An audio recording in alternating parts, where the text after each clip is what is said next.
अस्सलाम वालेकुम, कैसे हैं आप सब? हम भी अल्हम्दुलिल्लाह ठीक हैं और दुआ करते हैं कि आप लोग भी सब ठीक रहें। अल्लाह ताला आप सबको खुश व खुर्रम रखे और हँसता-बसता रखे और ये जो इस टाइम वबा फैली हुई है, इससे बचाए रखे। तो ये सुबह का टाइम है और सैटरडे मॉर्निंग है और हम लोगों ने क्या मैंने ही डिसाइड किया कि आज इन लोगों को पराठे बना के देती हूँ क्योंकि सारा दिन मैंने आज थोड़ा मेरा दिन बिज़ी है। मैंने ख़रीदारी के लिए जाना है समी की बर्थडे के लिए, उसके लिए जो उसको तोहफ़ा करना है हमने वो देखना है और इस टाइम अगर मैंने पराठे दे दूँगी तो फिर मुझे थोड़ी तसल्ली होगी और शाम को फिर खाना हम सब मिलके खाएँगे। तो सबके लिए मैंने पराठे बना लिए हैं और अरहम ने मेरी हेल्प की है, उसने इन सब के लिए ऑमलेट बना लिया है और ये जो इस टाइम जो है वो मैं बेसनी रोटी बना रही हूँ। ये मैंने कल शाम को आटा बनाया था लेकिन बेसनी रोटी नहीं बनाई थी। पता नहीं क्यों मेरा दिल किया था कि मैं खाऊँ लेकिन फिर मैंने बनाई नहीं और अब सुबह फिर मैंने अब अपने लिए और इनके लिए ना ये बेसन वाली रोटी बनाई है। जैसा कि मेरी आवाज़ से पता चल रहा है कि मेरा गला ख़राब है, तो हमारे घर में बच्चे पिछले दिनों बीमार हुए हुए थे, नज़ला ज़ुकाम सबको हुआ हुआ था और ये जब एक दफ़ा ये आ जाए वबा घर में तो सबको ही होके जाता है और मेरी तबीयत तो काफ़ी हद तक ठीक है लेकिन ये आवाज़ अभी तक ख़राब है। वो भी मैंने अभी वॉइस ओवर किया तो मुझे पता चला है कि आवाज़ मेरी अभी तक भी ख़राब ही है। तो नाश्ता करके जो मैंने वो बेसनी रोटी हम लोगों ने मैंने चाय साथ बना ली थी और अचार के साथ खाई थी। मेरे साथ ऐसे है कि जब ऐसे नज़ला ज़ुकाम हो या खांसी या ये बुखार वगैरह हो तो स्पाइसी चीज़ें खाने को ज़्यादा दिल करता है। नाश्ते से फ़ारिग होके मैं तो बाज़ार की तरफ निकल आई हूँ। अब किचन वगैरह मैंने किंजल से कहा है कि वो देख ले और साथ किसी भाई को ले ले तो वो समेट लेगी।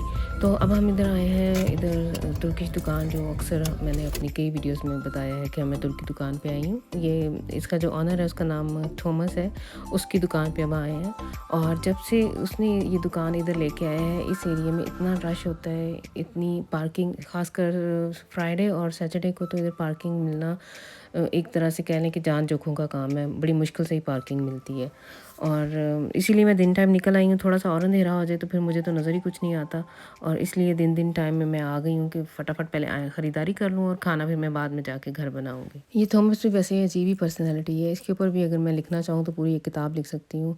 हर तरह की ज़ुबान तुर्किश, कुर्दिश और फ्रांसोज़िश, जर्मन, इंग्लिश और ज़्यूरिश हर तरह की ज़ुबानें उसे आती हैं। इवन पाकिस्तानी भी उसने थोड़ी-सी सीख ली हुई है हम लोगों से ही।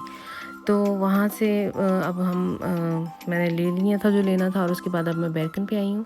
इधर इन बच्चों का से असद ने और अरहम ने मिल के समी के लिए कोई तोहफ़ा देखना है। समी को चेस बहुत पसंद है, वो बहुत शौक से खेलता है और उसका जो बोर्ड है वो हमारे पास था लेकिन बच्चों ने कहीं गुम कर दिया हुआ है। तो इन लोगों का ख़्याल है कि ये दोनों मिल के पैसे डाल के तो उसे वो तोहफ़ा करेंगे। तो मैंने इन्हें कहा कि आप लोग वो जो जिधर होती हैं गेम्स वगैरह आप लोग उधर देखो और मैं इधर बर्तनों वाली साइड पे अपने लिए कुछ देखती हूँ।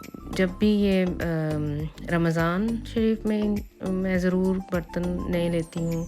दिल करता है कि कोई नई चीज़ें हों, कढ़ाई वगैरह या चम्मच वगैरह अक्सर लेती हूँ और ऐसे ही जैसे ये क्रिसमस की सेलें वगैरह लगें तो फिर भी मेरा सबसे पहले मेरा ध्यान बर्तनों की तरफ जाता है कि अगर कोई अच्छी सी ऑफ़र है तो मैं ज़रूर कोई मुख्तलिफ़ सर्विंग डिशेस चाहिए होती हैं। कभी कोई डेकोरेशन पीस कोई अच्छा लग जाता है, ग्लासेस कोई ऐसे होते हैं और इन दिनों में जैसे कि ये दिसंबर शुरू हो गया है क्रिसमस की वजह से हर तरफ ही कुछ ना कुछ ऑफ़र तो होगी ज़रूर और मैं वैसे अक्सर इस ताक में रहती हूँ। जैसे ही मुझे पता चले तो फिर मैंने कुछ ना कुछ लेना होता है।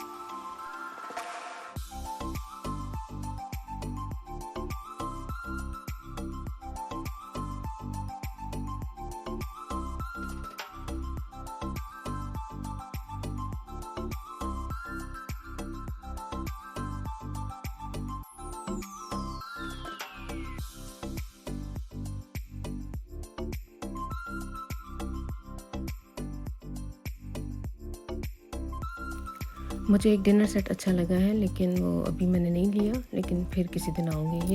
ये दुकान मेरे शहर के अंदर ही है, मैं जब मर्ज़ी आऊँ आके देख के तो लेके जा सकती हूँ। तो ये बच्चे जब इधर आ जाएँ जिधर ये गेम्स वगैरह हों तो यहाँ से इन्हें निकालना भी जो है ना वो भी एक काम है।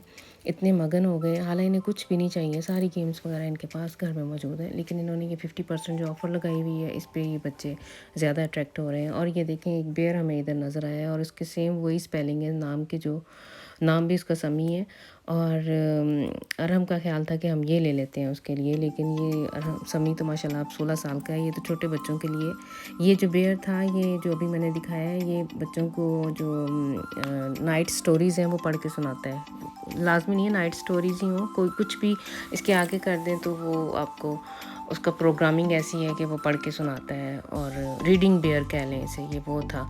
लेकिन उसके लिए समी माशाल्लाह से अब बड़ा हो गया, और वो तो माशाल्लाह अब 16 साल का, उसने सुबह हो जाना है, यानी सुबह संडे को। तो वहाँ से अभी हमने कुछ भी नहीं लिया। और ये देखें, ये वो आइसिंग फ्लोर था, जो स्केटिंग फ्लोर है, कितना रश था उधर। वहाँ से फ़ारिग होके बेरकन से तो अब हम लोग लिडल की तरफ आए हैं। और लिडल से मैंने जो सुबह केक हम लोगों ने बनाने, बल्कि मैं आज रात ही बनाऊंगी, जो केक हम लोगों ने बनाने हैं उसकी जो कुछ चीज़ें चाहिए थी वो हम लोगों ने ले ली हैं। जैसे कि ये क्रीम, फ्रेश क्रीम वगैरह, जो विप क्रीम होती है वो, और चीज़ वगैरह चाहिए था, वो लेके तो अब हम फ़ारिग होके तो अब हम घर की तरफ जा रहे हैं। अच्छा, मैं बाज़ार जाने से पहले गोश्त का एक पैकेट निकाल के रखा ही थी घर। और ये मेरे वैसे हस्बैंड निकाल कह रहे थे मुझे कि मैं तेरे आने तक इसे ना चढ़ा दूँगा ऊपर। मैंने कहा नहीं, मैं आऊँगी। मेरे आज सुबह से दिल कर रहा था कि मैं ना शलजम गोश्त बनाऊँ, और लेकिन मुझे श्योर नहीं था कि मुझे वो थॉमस की दुकान से, यानी वो जो तुर्की दुकान है उधर से शलजम मिल जाएंगे कि नहीं। इसलिए मैंने कहा कि नहीं, आप अभी ना रखिएगा, मैं आकर खुद ही करूँगी, ताकि अगर मुझे मिल जाए तो फिर मैं उस हिसाब से मसाले वगैरह डालूँ। तो मेरे आने तक इन्होंने गोश्त काट के तो उसे धो के रखा हुआ था, तो मैंने इसके अंदर आके मसाले वगैरह डालने शुरू किए हैं। मैंने अपने हिसाब से, यानी इसमें तकरीबन ये होगा कोई 3 पाव गोश्त। इसमें मैंने 2 प्याज डाले हैं, लहसुन अदरक डाल दिया है, और नमक मिर्च और हल्दी डाल के तो इसे पकने के लिए चढ़ा दिया है। गोश्त को मैं वैसे ज़्यादातर, अपने हो सकता है मेरी वीडियोस जो देखते हैं उन्होंने देखा होगा कि मैं कुकर में कभी भी नहीं गोश्त गलाती। बहुत कोई इमरजेंसी हो, कोई अचानक गेस्ट आ जाए और मुझे बहुत जल्दी जल्दी बनाना हो, तो फिर ही मैं कुकिंग वो जो प्रेशर कुकर होता है उसका यूज़ करती हूँ। ज़्यादातर मैं वैसे ऐसे खुद ही इसे पानी डाल के चढ़ा देती हूँ। और यहाँ जो हम लोग जहाँ से गोश्त लेके आते हैं वो माशाल्लाह से इतना अच्छा गोश्त हमें देते हैं, बहुत जल्दी ये टेंडर हो जाता है। मुश्किल से 15-20 मिनट भी नहीं लगते, तो ये गल के तो तैयार हो जाता है। तो ये देखिए गोश्त गल गया है, उसके अंदर मैंने थोड़ा सा घी और थोड़ा सा कुकिंग ऑयल मिक्स करके डाला है, और इसको मैं भून रही हूँ। और इसकी बुनाई करके गोश्त की पहले मैंने अच्छी तरह से बुनाई की, और उसके बाद अब इसके अंदर शलजम डाल दिए, जो कि मैंने इसे छोटे छोटे टुकड़ों में काट लिए हैं। शलजम वैसे ये इतने अच्छे नहीं मुझे मिले थे, देखने में। मैं जब लिए थे तो छोटे छोटे ढूंढ के लाई हूँ, लेकिन फिर भी वो अंदर से पक्के हुए थे। अगर पाकिस्तान होता तो ये पकाने वाले वैसे नहीं थे, लेकिन मैंने जितने मैं यूज़ कर सकती थी मैंने वो कर लिए। बाकी मैंने बीच में से जो ज़्यादा पके हुए थे वो फेंक दिए, क्योंकि उनका कोई टेस्ट ही नहीं होता। तो ये देखिए मैंने उसको अच्छी तरह से बुनाई करके थोड़ा सा पानी जितना मुझे चाहिए था शोरबा, उस हिसाब से मैंने डाल के तो इसको मैंने रख दिया हुआ था।